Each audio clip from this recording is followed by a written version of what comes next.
started these videos to just hoping that the audio is good. That's all I want from today's episode. Good audio. It's not much to ask. Hello there, viewers. Welcome back to more Thames FC with me, Dr. BenjiFM. The background is still different. Sorry for the change. Should have warned you more, really. Yeah, it won't always look like this. It will change again. So look forward to that. Today, then, we played two big games. I was debating whether to do the Tottenham game alongside Porto or the Middlesbrough game, but I thought we'd start with Tottenham and then come to Porto, and that actually means that, since last episode, nothing to report. A defeat to Ajax, a win over Southampton, and now Tottenham, who sit in 5th position, 6 or so points behind us, I think it is. Yeah, 6 points behind us in 5th, so a tricky game, and of course, the massive Champions League game. After yesterday's episode, if you didn't catch it, there's lots to play for today. We've got to make sure we get something against Porto, but let's kick things off with Tottenham and run you through the team. I'd give you more information about what's going on, but there's literally nothing. Manuel Mackay needs a break, apparently, so I'm going to give him said break and bring in Carlos Ferreira to then play the centre, Herzog on the left-hand side. He doesn't like it as much, but he's left-footed, and I think that's probably the key thing to why he's out there. Crossing, not the best, but more attacking players. In fact, we could bring him into the centre a little more, sort of put him in that role. We're creating like a little bit of a triangle there. Maybe have Ferreira slightly more supportive. Let's give this a... I'm trialling something at a time when I probably shouldn't. Diallo is also not fit to play, so... And allow me. Pierre's back in. Very good. The speed of that was next level, by the way. Calvo, Furtado, Giovanni there, of course, Ericsson, Pierre, Jimenez, Haludum, Miquelino on that right-hand side. Albrecht is nearly... He's back to full fitness, but he's only just come back, so I'm not going to risk him straight away. He might get injured, so I'm not going to do that. We could see him later on, though. If Ben-Hur doesn't get the goals, Albrecht could come on up front, so keep an eye on that then, as this is the team then. I think we're all ready to go. A few people might be interested in Pierre. That's Pierre. He's not as good as I thought he was going to be. It's a little sad, but he's been... It feels like he's been here way longer than that, doesn't it? Does anyone else agree? It feels like he's been here so much longer than that. Anyway, let's get into it. Thames versus Tottenham at Wembley. Of course, Spurs have played home games at Wembley, so this will be familiar for them. Probably not these players, though. It was 20 years ago. All right, we're favourites for a reason. I'm going to try and give us the confidence here to go out there and do the business. Defensively, that's gone quite well. The midfielder, loving life. Ben-Hur, you going to react? He looks motivated. Right, good. Everyone seems positive. Everyone seems happy. I'm happy and positive. Let's get it. Now, this should be a doddle against Spurs in 5th position. Of course, we're trying to keep on track with Chelsea, who, do they play today? I assume they probably do. We'll check that in a moment, as there's a throw-in in our favour. Haludum finds Ferreira, if he can get it into the centre. Miquelino, Jimenez in a little bit of space. He finds Herzog. Oh, what an inspired tactical decision it was to put him in that position. He gets the first goal of the game. 2 minutes gone, and Thames take an early lead. Lovely stuff. We've not filled Wembley. There's lots of empty seats. Spurs clearly not a big enough draw. Chelsea, on the other hand, sold it out. So Chelsea fans, you can have that if you like. Miquelino finds Jimenez, who, I mean, so much space and time for Herzog there. You've got to love it. Lovely finish. Need to tell everyone to calm down, which he's right. I should probably getting a little carried away. Sorry, everyone.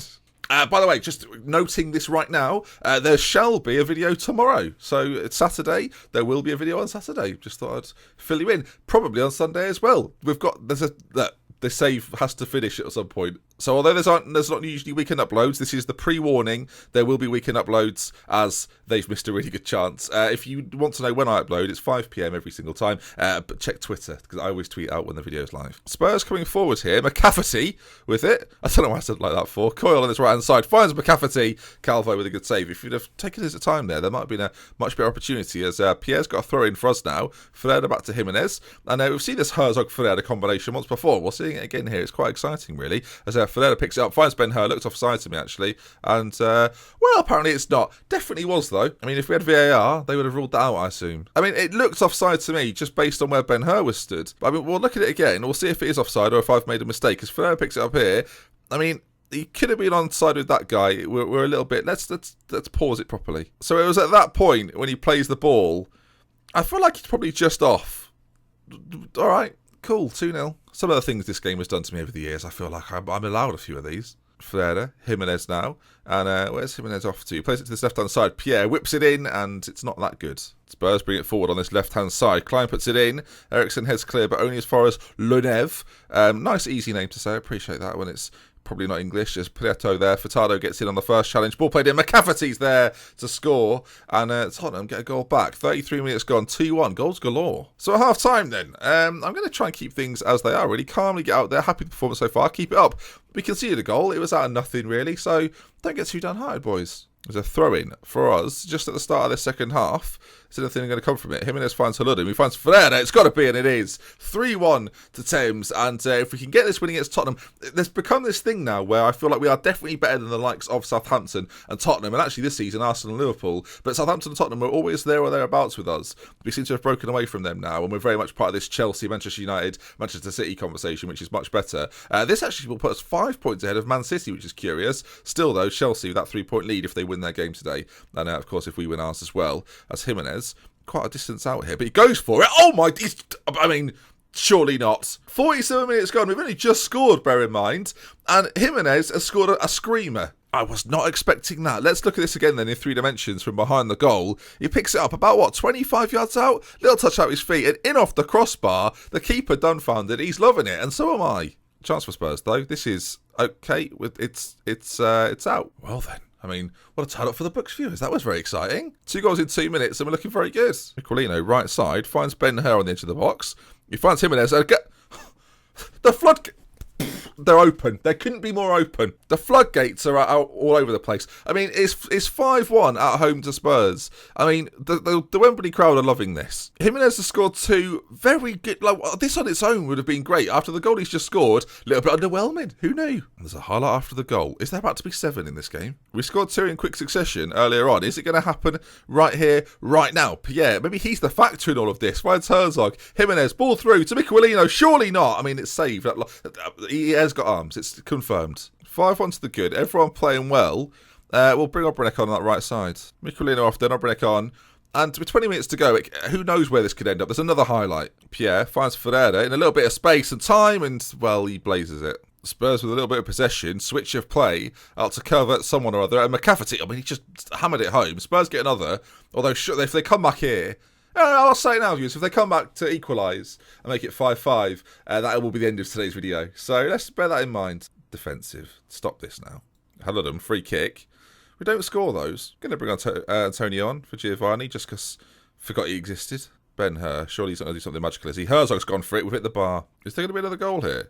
Spurs are just giving that away in the most ridiculous of circumstances as we work it around. They're trying to drag them out a little bit, I think, to create a little bit of space in behind, perhaps. As Obrenic plays it back into Jimenez, and him and Haludin are controlling things very well in this game. But Jimenez, surely man of the match after his 2 goals, you would suspect, right? Obrenic on this side. Crossing's very good, remember, and Herzog makes it 6-2.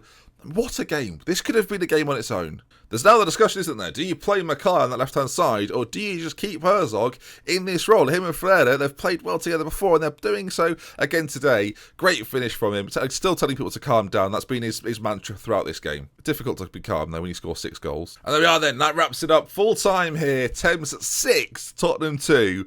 Massive. And it's at this point, viewers, that I am delighted we chose this game instead of the Middlesbrough one. All right, Porto in a couple of days. We'll rest the lads. I say this quite a lot, but it's never been truer than this moment right now. This is a must-win Champions League game. If we don't win this game, the chances of progressing out of the Champions League, away at Porto, remember, as well, not very good. Not over, but not good at all. Had it watched by PSG. Well, yes, it was on television. Of course they watched it. Okay, gang, welcome back for Game 2. You've not gone anywhere. We always do this. Team-wise, I've been thinking about it, and I think we should stick with exactly what's just worked so successfully against Tottenham. You'll notice a few players are a little bit unhappy. There was a problem with contracts, and don't worry about it. Will they put Mackay on the bench for Wagstaff? As I think that probably makes sense. McLean going to keep his spot, although he could well play. Obrenic there, he won't. Mackay's had a very good year. Herzog's just played really well there, so I feel harsh to take him out. We seem relatively well rested. This is one of those games that I'm very nervous for. This will shape this final season quite a lot. If we don't win here, then look forward to a league campaign that we have to try and win. Because if we lose here, then things are bad. We've got nothing to lose here, so we know how good we are. Just let's show everyone what we're capable of. That seems like the perfect thing to say. To me, anyway, it seems like a good thing to say. Here we go, then. Underway we go, and you can see Atletico, we should play Ajax. We need Atletico to do us a big favour there and destroy them. We, of course, then have to beat Porto, and we put ourselves back in second position, meaning that we have to then beat Atletico or get something against Atletico on that final day. It's not an ideal situation, viewers, I'll be honest with you now. And what we could do with is a nice early goal, as I've just noticed there that Pierre keeps his spot. That has gone under the radar in my mind, of course. Diallo usually plays, but Pierre is in there for his first Champions League game ever, I think. Now, if we work this out of this conundrum, then we'll have done well, and we seem to have done well. We keep taking it back into that corner. Can we just clear it, maybe? There we go, lovely stuff. Ben-Hur now under his spell, and racing at this Porto back line. Goes all alone. Oh, he's at the post as Ben-Hur. Not a bad effort. Now, I've changed quite literally nothing from what we did against Spurs. So if they were scouting that game, they're going to know everything. If they weren't, then they're in big trouble. Ferreira, corner, played in Ericsson. Pierre! Oh, Pierre scored! He scores so rarely. Oh, well, that is lovely. Little Pierre. I don't know why he's little Pierre. He's just regular Pierre. That was quite loud. I apologise to everybody. But, I mean, lovely to see him do something with some success. Oh, well, wasn't that enjoyable? I mean, 20 minutes gone nearly, and Porto now coming forward. That was dangerous. Ericsson just about gets it clear, but the danger doesn't seem like it's quite over yet as Giovanni gets under it, and then Ferreira gets a nod away as well. Again, though, the danger doesn't quite seem as if it's over. I feel like a counter-attack here, and we are in an awfully good situation. We nearly won that back too. There's another chance for us to do so, as they eventually work it out. And there's an overlap over on this right-hand side, and they use it. Luis Gabriel to the front post, and Brunette's there. We don't really clear it as we should, and it's 1-1. And you can see how that swings the league table here. All of a sudden, we're going to go back down to 5. Porto are going to join us on that, and oh, it's tight. I mean, when Pierre's cropping up as your goal scorer, you know things aren't quite as they should be. As Pierre's back on it, finds Jimenez, who we know can strike them from anywhere on a football pitch. Ferreira there, it wasn't the greatest work, but we get a little fortunate. Herzog, Pierre has made that attacking, darting run. So far, Pierre's looked like one of the best players on our team. As it falls to Ben-Hur, who put it home. That was ridiculous. The way that ricocheted to Ben-Hur was outrageous. Let's see it in 3 dimensions. Oh, I'm getting very antsy now, getting very excited. Pierre, he's part of everything good about this team, as you can see, it sort of just ricochets its way back to Ben-Hur. So fortunate. Lovely finish, though. Cool under pressure. And there we are, in 2-1. Goals galore today, I tell you. Goals galore. Porto inside to Greco, as Ericsson does pretty well, to be honest. And Ben-Hur, great first touch. That's what you want to see from him. Now, can he find the delivery into the centre? That left foot is a wand ordinarily. Not this time, though. And, oh, it's Herzog! Chance! Oh! I can't believe he's not scored, as Ajax and Madrid are still drawing. I don't want that. I need Atletico Madrid to beat Ajax. And they're now beating Ajax. It was really just that simple. Ask and you shall receive. They're looking very nervous. We're looking motivated, composed, whereas they're not so much. Right then, at half-time, let's passionately say things are going well, but you're capable even better. Say no more than that. Just send them out. Come on, boys. I said before, I'll say it again, this is so important that we win this. So far, so good. But we saw against Ajax, things can crumble very quickly. I guess at some point, we might have to think about some changes in the attacking third. Although so far, so good. About an hour gone, as it's launched up to Ferreira. I mean, the pass and the touch, both of which are very, very good. Ferreira finds Ben-Hur. A third goal here will settle somewhat nerves. Miquelino's ball in is dangerous, but not accurate enough. And the keeper deals with that pretty successfully, as they've just launched one over the top. If they score from this, I give up. We've cleared it. It goes out for a throw-in as well, so it's not too bad. But the fact they can just launch it and put us under that much pressure is ridiculous. We're still attacking as well, which I think I'm going to stick with. Although, do I go for a more standard approach? I'm going to go for a more standard approach. We've got, what, not long left to go, 20 minutes or so? Ericsson's on a very high rating, but it's suffering in terms of conditioning. I'm going to make a switch out there as well. Miquelino's going to come off. Robinich is going to come on. The same switch we did in the last game. It worked okay there. Can we get something from this? We could take Herzog off, actually, and bring on Mackay over on that side, but we're not going to unless we're forced to make a change. We're going to keep things as they are. Although as the time ticks away, we may well just do it to waste some time, and I will do it to waste some time. Mackay's going to come on for Herzog. Hopefully it doesn't change the shape too much. And with 3 minutes to go, that's subject to waste a little bit of time. There's a highlight, which I don't actually really want. Obrich is there. It's cleared. I'm going to pause that there, viewers, because we can all see the situation. Just please, game, come on now. Come on. The shape can't have changed that much. It's not good. It's not good. It's not good, is it? It's a disaster is what it is, viewers. It's an absolute pigging disaster. It now means that we have to get something against Atletico Madrid, or, well, and there's not going to be a late goal. Obviously, I shouldn't have made the change that seemed logical. A draw. Ederson with a goal. Is he a superstar? He's not bad.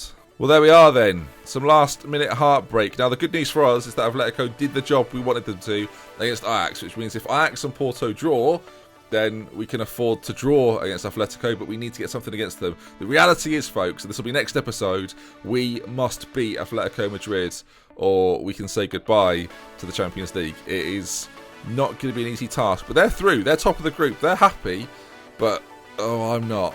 They're second in the Liga as well, whereas we're second in the Premier League. We're quite evenly matched based on that, but they've not lost yet this season. Hang on. Oh, this is going to hurt me. I don't think they've lost in any competition this year. Nope. So it'll be, well, they play Madrid, actually, interestingly, and then they come to Wembley to play Thames. I'll see you for it then. That'll be tomorrow's episode. If you're looking forward to it, drop a like. If you enjoyed this episode, do drop a like. If you want to see some more, subscribe to the channel. Things just got more difficult. I guess we shouldn't have made that last minute change. I don't know what. We love with care, friends. We'll see you next time. Goodbye. Disbelief, viewers. That's what it is. Disbelief.